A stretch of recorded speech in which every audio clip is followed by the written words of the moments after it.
The Red Loop. The Two Rivers Century Red Loop is the 22-mile-long backbone of the entire ride. Everyone who does the Two Rivers Century ride does the Red Loop. It is the core loop from which all the other loops stem from. It is also among the most picturesque. Once you leave registration at Splash Valley, you pass through River Road Park, and within 5 minutes you'll catch your first view of the Kankakee River. River Road Park is a lovely park along the south bank of the Kankakee River with playgrounds, walking trails, a dog park, and more. Soon you'll enter the Riverfront Trail, running along the river behind Kankakee Community College. The trail then crosses over Gar Creek and makes its way past Shapiro Developmental Center's lovely clock tower. While crossing the Kankakee River on Schuyler Avenue Bridge, you will see the hydroelectric dam off to your left. You'll be upstream of the dam, so it may be hard to view. After crossing the river, you'll pass by a local gastronomic institution, Janicki's Root Beer Stand, where many locals swear by the root beer, the hot dogs, and sauce buns.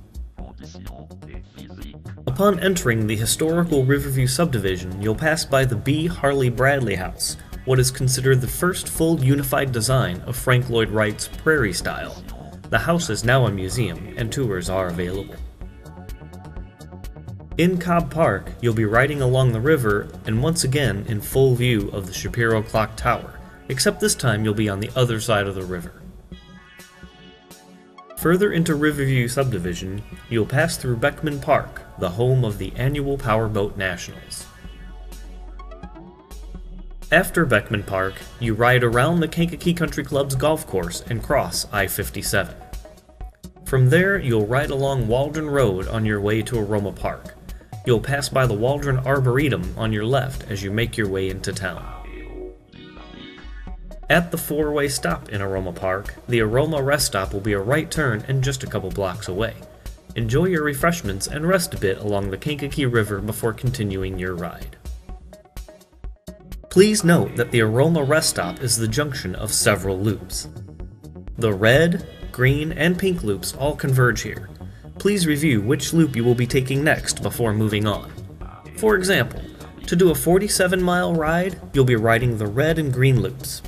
When you are on the red loop and get to the Aroma Rest Stop, you'll temporarily leave the red loop and take the green loop.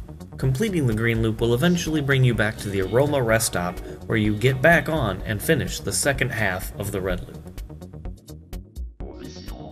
After leaving the Aroma Rest Stop, the red loop takes you through some serene country roads, and you'll catch your first glimpse of the Iroquois River.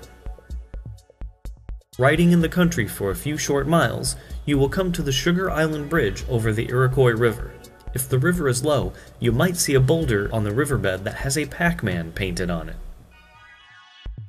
Note that immediately after the Sugar Island Bridge, you will come to where the red and blue routes diverge.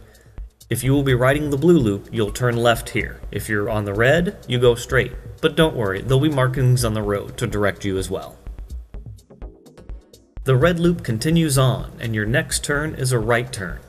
At this point, you only have under 8 miles to go before returning to Splash Valley.